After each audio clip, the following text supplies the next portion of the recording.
Notre secours est dans le nom du Seigneur, qui a fait le ciel et la terre. 1 Samuel chapitre 3.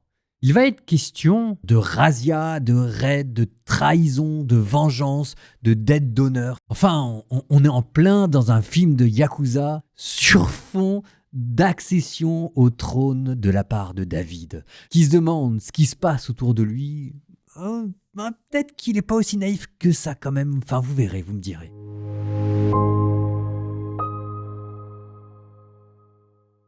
La guerre fut longue entre la maison de Saül et la maison de David. Mais David allait se fortifiant, tandis que la maison de Saül allait s'affaiblissant. Dans la ville d'Hébron, des fils naquirent à David. Son premier-né fut Amnon, d'Ahinoam de Israël, et le deuxième, Kiléab, d'Abigaïl, femme de Nabal de Carmel. Le troisième, Absalom, fils de Maaka, fille de Talmaï, roi de Géchour. Le quatrième, Adonias, fils de Haggith. Le cinquième, Shephatia, fils d'Abital. Le sixième, Yitréam, d'Égla, femme de David. Ceux-là naquirent à David dans la ville d'Hébron. Au cours de cette guerre entre la maison de Saül et la maison de David, Abner renforçait sa position dans la maison de Saül. Or, Saül avait eu une concubine nommée Rispa, fille de Aïa. Ish-Boshet dit à Abner « Pourquoi es-tu allé vers la concubine de mon père ?» À ces paroles d'Ish-Boshet, Abner fut pris d'une violente colère et dit « Suis-je une tête de chien au service de Juda ? Aujourd'hui j'agis en toute fidélité envers la maison de ton père Saül, envers ses frères et ses amis. Je t'empêche de tomber aux mains de David. Et toi, tu viens me reprocher aujourd'hui une faute avec cette femme ? Que Dieu amène le malheur sur toi, Abner. Et pire encore, si je ne fais pas pour David ce que le Seigneur lui a promis par serment. Enlever la royauté à la maison de Saül, ériger le trône de David sur Israël et sur Juda, depuis Dan jusqu'à Beersheba.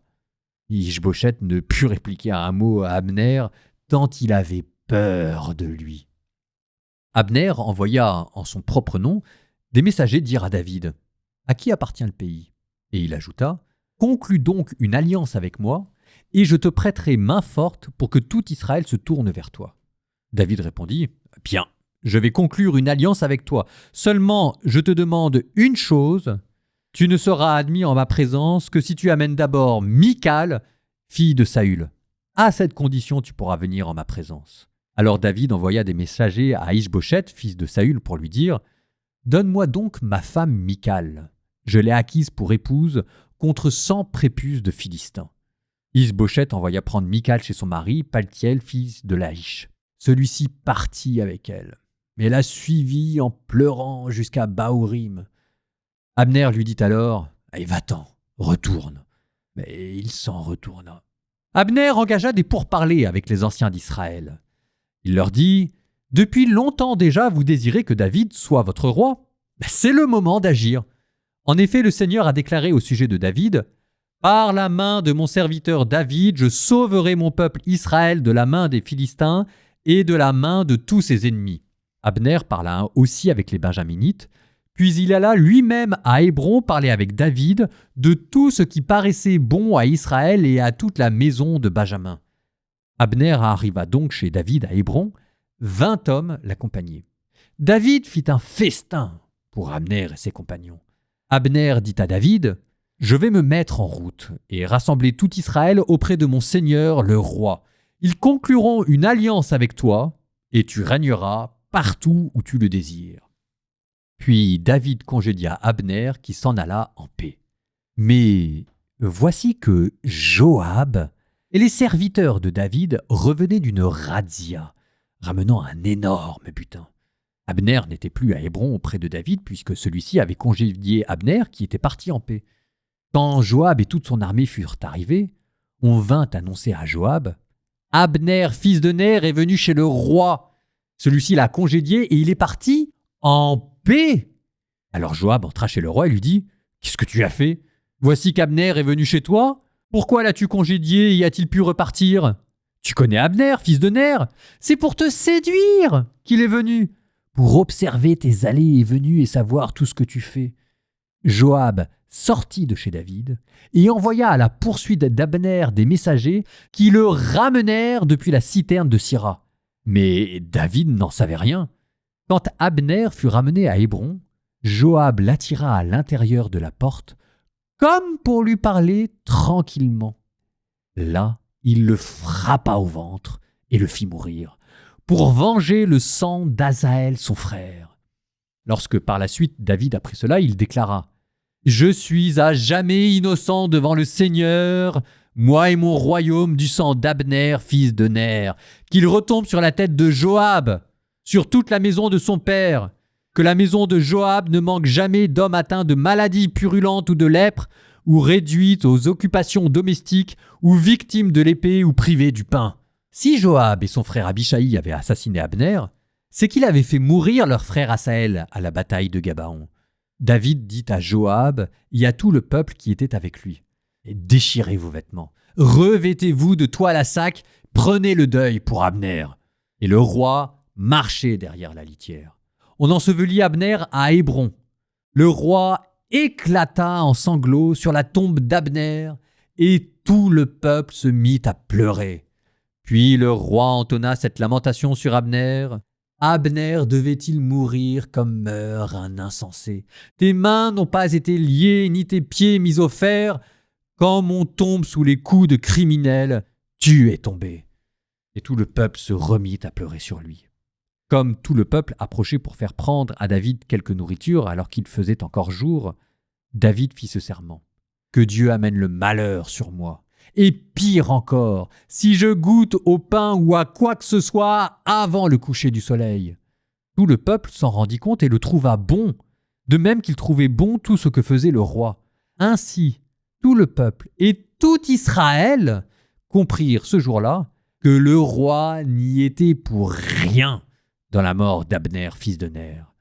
Le roi dit à ses serviteurs, « Ne comprenez-vous pas qu'en ce jour, un prince, un grand, est tombé en Israël? Et moi, aujourd'hui, je suis faible, bien que roi par l'onction.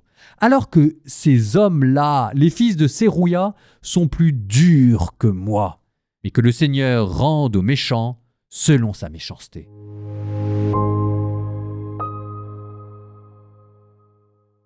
Ah, extraordinaire quand même, ce jeu d'intrigue.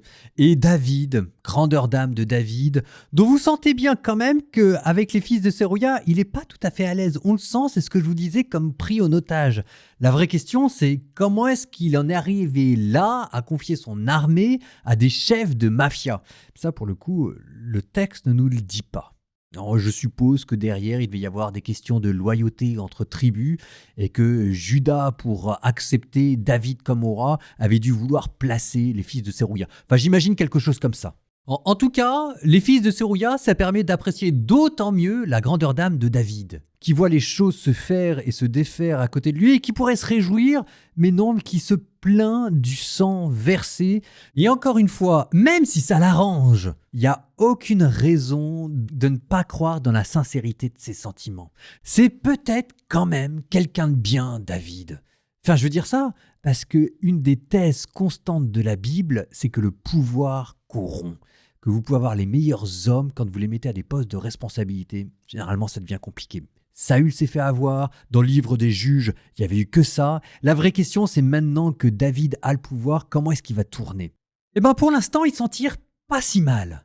Vous avez vu comment est-ce qu'il était capable de verser des larmes sur ses ennemis dont il était capable de reconnaître la valeur et de voir que, d'accord, il y avait des questions de loyauté entre clans et entre tribus qui ne jouaient pas en sa faveur. D'accord, Abner avait un côté manipulateur, n'empêche que David, grandeur d'âme, était capable de voir l'homme qu'il y avait derrière Abner et il était capable de pleurer sur lui. Ben ça, c'est pas donné à tout le monde. Ça, c'est l'étoffe d'un grand chef qui reste un homme. Et ça vous donne l'enjeu de ce chapitre, en fait, de vous montrer que David reste fidèle à l'homme qu'il est et que le pouvoir ne lui est pas monté à la tête. Ça dit quelque chose de la grandeur d'âme de David. Bon, après, jusqu'à un certain point et à un certain point seulement. Parce que regardez, pour le coup, du côté des femmes, ce qui se passe avec Michal, la première femme de David, c'est pas très classe. Regardez l'insistance avec laquelle David rappelle qu'il a payé Michal avec 100 prépuces de Philistins. Bah, elle est belle, la déclaration d'amour. La grande classe, hein. D'autant plus que Michal, dont la Bible avait bien soin de vous dire qu'elle aimait David, nulle part David ne lui a confessé un quelconque amour. Mais au contraire ne voyait en elle que la fille du roi et un moyen peut-être pour lui de devenir le beau-fils du roi. Finalement, Michal a refait sa vie. Est-ce qu'elle était contente, est-ce qu'elle n'était pas contente, on ne sait pas. Et là, on vient à nouveau à l'arracher à son mari qui manifestement l'aime. Enfin, je veux dire, d'accord, il ressemble à rien, d'accord, tout le monde se moque de lui. N'empêche que le seul qui est sincère dans toute cette affaire-là, c'est le deuxième mari de Michal. C'est quand même étonnant ça. Et à la fin, on lui dit, allez hop, allez, dégage, dégage, dégage. Elle est où la grandeur d'âme de David là-dedans, qui réduit Michal à être un pion dans l'échiquier, et c'est même pas parce qu'il l'aime, il va même pas la retrouver. Enfin, Michal, David lui fera jamais aucun enfant. Alors, je sais bien que ceux qui connaissent la Bible, oui, mais Michal, l'arche de l'alliance, David qui danse devant elle, et Michal qui maudit dans son cœur. Oui, enfin, Michal, il y avait peut-être de l'amertume dans sa vie pour ce que David lui avait fait subir. Vous savez quoi? On va prier là pour ceux qui sont malheureux dans leur couple. Et il y en a, mais c'est pas facile. Au nom du Père et du Fils et du Saint-Esprit, Amen. Seigneur, nous te prions pour tous ceux qui sont mal mariés. Seigneur, tu connais les croix de chacun et tu sais que c'est difficile de vivre avec des gens qui ne nous aiment pas. Seigneur, tu sais le poids du jour de ces personnes-là et comment chaque matin elles doivent se lever pour à nouveau faire des efforts, non seulement pour trouver une dignité quand elles se regardent dans la glace, mais pour essayer de puiser en elles la force d'aimer les personnes qui sont en face d'elles et qui ne les aiment pas. Nous te demandons, Seigneur, d'alléger pour elles le poids des journées et de constamment refaire dans leur cœur des forces nouvelles, qu'elles soient toujours sûres, Seigneur, que tu es fier de ce qu'elles vivent, que tu es conscient de ce qu'elles vivent, que tu es à leur côté et que tu souffres avec eux, que tu pleures avec eux, mais que tu es leur confident de leur nuit, leur confident de leur solitude, et que jamais tu les abandonneras, et que jamais tu les jugeras, et que toujours tu essayeras de trouver des solutions pour elles. Seigneur, je t'en prie, ne les oublie pas.